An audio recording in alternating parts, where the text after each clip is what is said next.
Hello, welcome to Ayurveda, or life science. Ayur, life, Veda, science or knowledge. So the study of life. This is the sister science to yoga, and it's the practice of studying self in the physical realm, the manifest world. And it is a holistic lifestyle. As we start to embrace these ideas of Ayurveda, we can start to see ourselves in the elements and see the elements in ourselves. So here are the representation of the elements in Ayurveda. There's 5 elements. We have water, fire, air, earth, and ether, or space. And you can imagine all the different qualities that these elements have. We've had interactions with all of these elements in our lifetime. So we know water is wet, often cold. Fire is hot and dry. Air is dry, cold. Movement, there's a lot of movement that comes with air. Movement also comes with water. Earth is very heavy and still. Can also be cold if there's no sun on it. And space is colder than air. And that's probably the element that we have the least association with. And yet it's probably the least aware, because there is ether in everything. And these elements manifest from the 3 gunas. If you remember the 3 gunas from your yogic diet video, we have the manifest reality coming into 3 different modes. And these modes are sattva, rajas, and tamas. Sattva being balance and purity, cleanliness. Rajas being energetic, movement. And tamas being lethargy or dullness, heaviness. So as these come about, these are the beginnings of the manifest reality into form, and then they come down into elements, which are the expressions of these gunas, even dissected more. And then from the elements we get the doshas. So the doshas are the way that Ayurveda divides the elements, divides the behaviors of how things start to manifest into this reality. So we have the gunas, and then we have the elements, and then we come back to the doshas, which are very similar to the gunas, but slightly different because they're manifested into us. So we can have qualities of vata, pitta, and kapha. We have qualities of each one. And to discover what these qualities are, these energies, we can start to look at the elements. So here we see that ether and air both are spacious and cold. Often there's a lot of movement involved, and this becomes vata. Then we have fire and water, and if you put fire and water together, what do you get? You get steam, which is very movement oriented. It moves a lot of things. There's a lot of heat going on, a lot of explosion possibly. So this is pitta. And then kapha is water and earth. So when you put water and earth together, you get something like mud. It's very heavy, often slow, cold. And this is kapha. And yet it's steady. Earth is steady. Water, it can be emotional. It can also find grounding. So these are the 3 doshas, and we'll start to explore these more, these manifest forms more, knowing that we all have a little bit of everything, and then each of us have a more dominant version of each energy or dosha. And the word dosha actually translates to darkness. So this is interesting to note, because when we are vata, we might have a tendency to have an illness in a certain direction. Same with pitta and kapha, and we'll go over those in the next few slides. So darkness is the obscuration of what our tendencies are. So as we study ourselves, we can become more aware of our dosha, more aware of our darkness in our physicality, and by that awareness, we can bring it into balance. So we have some principles to look at. Prakriti, which is our biological constitution that we're born with. This is when we're born, we have a certain constitution within our physical form. We're born during a certain time of year, to certain parents, with certain genetics, in a certain location. And all of these things have influence on our Prakriti. Now our Vikriti is how we are influenced currently. So this becomes a shift in seasons, it becomes a shift in our lifetime, and we start to notice the differences over time versus our Prakriti, which is what we have always. This is always our tendencies, our demeanor. And this is unique to each person. And once again, dosha, darkness, constitution, or our tendency for dis-ease.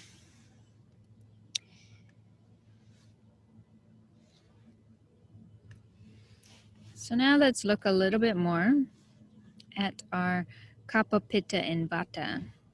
You can start to ask yourself what you might lean towards in preference and what you might start noticing in yourself in terms of dis-ease. So kapha, as I said before, it's like mud, slow, steady, heavy, and yet it's got a moisture to it. So moisture can help life. It's got a richness to it. It's got a steadiness. And these are all good qualities. These are actually quite healthy qualities. So in terms of kapha, these are our big boned friends who are always there and someone we can call when we need a friend, for one example. And we'll come back around to these a couple more times. So we have pitta, heat, transformation, steam. So heat transforms things, it expels things.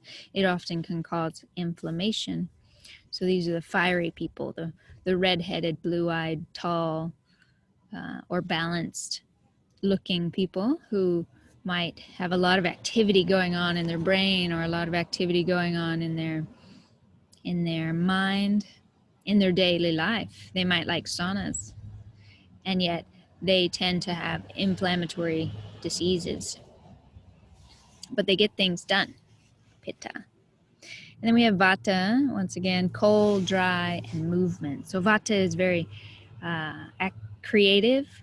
Vata people are creative. They move around a lot. They have lots of ideas, but they have a tendency for dryness, for constipation, for slight deformities. They're very skinny, bony, and these can be inspiring people, and yet not the ones you lean on if you need someone steady. But if you need ideas, Vata's got your back. All right, let's look a little further. So once again, we'll come back to kapha. So not only does it apply to people, but it also applies to times of the seasons, times of life, times of day, what's happening. So you can apply these principles, kapha, pitta, vata, to everything. Same as you would with the gunas. Very similar. So kapha is when we're born. This is our time of life when we have baby fat and we're drinking lots of milk. There's lots of moisture, maybe there's some phlegminess, and then we come into puberty. Now we're shifting into the pitta time of life. Our hormones start to kick in. We start looking around for mates. We're developing our career. Maybe there's some competition going on. This is our pitta time of life. And then once we come out of this, say, fertile time of life, we start to come into old age. Things start to dry out. We start getting more wrinkles and dryness in our bones and cracking in our bones. And this is the vata time of life. We're starting to return back to this airy etherness. So we also have summer. High summer is pitta, winter is kapha, and vata tends to be the shoulder seasons, the in-between when there's lots of wind. We have time of day. So you might consider what you're eating during these times of day. So vata is a very airy and movement-oriented time of day, 2 to 6 a.m. and p.m., from 2 in the afternoon to 6 in the evening, or from 2 a.m. to 6 a.m. These make a big difference. If you tend to stay up past 10 p.m., they say the train to a good night's sleep leaves at 10 p.m. So this is might be noted if you notice that you stay up till maybe 1 or 2, and you get kind of another turn of energy here. So kappa, 6 to 10 a.m. p.m. So 6 in the morning to 10 in the morning a.m. and then 6 at night to 10 p.m. This is kappa, when everything's starting to settle down. So at the end of 10 p.m., this is when you could come into the resting time. And this is also a time when it's a little bit challenging to digest things, or it can be slow. And then pitta, this is when our metabolism is really kicked in. So from 10 a.m. to 2 in the afternoon, and then from 2 a.m. to 10 p.m. I think I got that right. So we start 10 in the morning. Here's when we might want to eat our breakfast, this high time of day. In the middle of the day, we're active. This is when all the things are happening. This is when the sun is high in the sky. Makes a big difference in the way that we digest things. And then we start to look at the diseases, the tendencies of these doshas. As I said, everyone has a little bit of everything, and it's important to get some feedback from friends if you want to take a dosha test, which is in your manual. You can take this dosha test that helps to give you an idea, but oftentimes the first few times we do these sorts of things, we have a skewed perspective. So it's really nice to have a friend look at it with you and say, like, well, do I run like a deer or do I run like a bear? You can ask your friends and they'll tell you. You could say, do I have big eyes or small eyes? Do I have thick hair or thin hair? You know, comparing, it's hard to compare ourselves if we're not outside of our own bodies. So nice to get feedback when you take the test. Also, I would suggest before self-diagnosing, it's really nice to see a Ayurvedic practitioner. So this Ayurvedic practitioner really has a lot of information, and they'll sit with you and observe all your mannerisms for a while. Often you'll get a long interview with a Ayurvedic practitioner or doctor, and then you'll get a very thorough feedback form telling you and sharing with you your dosha, your tendencies. So vata, they tend to get dried out. They also tend to have trouble digesting, like sitting still and digesting well. They tend to be skinny, frail. As I said, maybe they're not symmetrical. They might have some deformity if it's extreme vata. And often constipation, that dryness. So digestion is one of the main issues for vata. Kapha, they digest slowly also, so they might run into constipation, but they also, they have a big focus of mucus buildup. Mucus in the lungs and the throat, have a tendency towards depression, clinginess, attachment. This is kapha. And yet, kapha people tend to live the longest because they have reserves of either fats that they can build on, or just nutrition that they can feed on when they need it if they get sick. So if a vata person gets sick, it can be detrimental. Yet if a kapha person gets sick, they tend to be able to bounce back because they have that hardiness to them. So it can be a positive thing, even though societally kapha might not be the most attractive. But that's based on certain types of society. And then pitta, the tendency is inflammation, irritation, itises. Anything ending with itis is an inflammatory issue. So if you happen to like really spicy foods and you find you get indigestion, and then you also like saunas, this can be limiting. So you might want to eat more cooling foods and less hot saunas and more cold showers. You know, first we start to go away from the things that we're drawn towards, and then once we become more aware, we can find that balance in ourselves. So I hope this gives you some ideas, some exploration. And for the last bit, we have a few things that can help digestion. So digestion and metabolism are some of the biggest things in Ayurveda to make sure we have enough Agni, or digestive fire, to digest all of our food, and digest our experiences. So how can we build our Agni?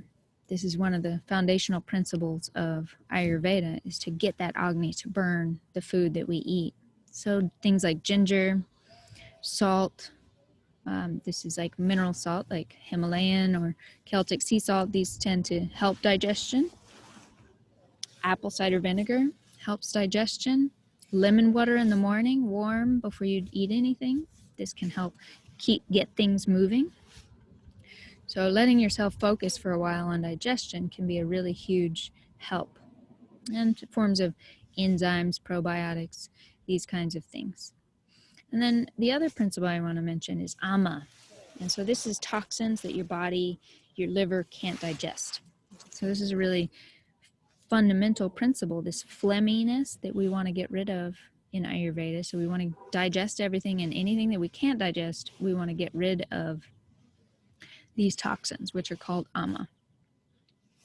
So what we have here is an image of a copper tongue scraper. And this would be something you do in the morning before you drink water, before you do anything. You just get the tongue scraper in the back of your mouth and scrape it out. And copper is antimicrobial, so that's a really good one.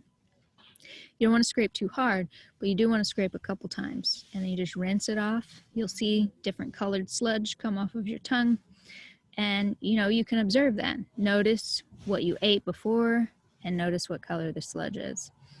And once you get that off, you'll notice your mouth feels fresher. If you have any mouth issues, it tends to help alleviate those. Oil pulling is another cleansing technique. And sesame oil is what's traditionally used. It's tridoshic. Often people use coconut oil these days. But swishing oil in your mouth, about a tablespoon, after you do your tongue scraping, and do like exercising your mouth, swish, swish, swish the oil, and then you'll spit it out, and that pulls toxins from your mouth, from the tissues of your mouth and your gums, and can really help with that detox process. So those are some basic cleansing principles, some basic approaches to Ayurveda, how to get started. Focus on your Agni, make sure you can digest everything, and clean out the ama. And if you're into oil pulling, or if you're willing to try it, it can also be a great way to detox. So those are fundamental kriyas or cleansings in Ayurveda. There's lots more, but that's just a little taster. I encourage you to try all of those. And I'll just leave you with these nice images of nature, coming back to understanding that we are the manifest reality. We are the elements manifested. So as we notice how we tend to move, we can find ourselves balancing by moving towards another dosha, moving towards sattva, or if we need more activity, moving towards rajas. Yeah, so enjoy your introduction to Ayurveda and integrate it as best you can.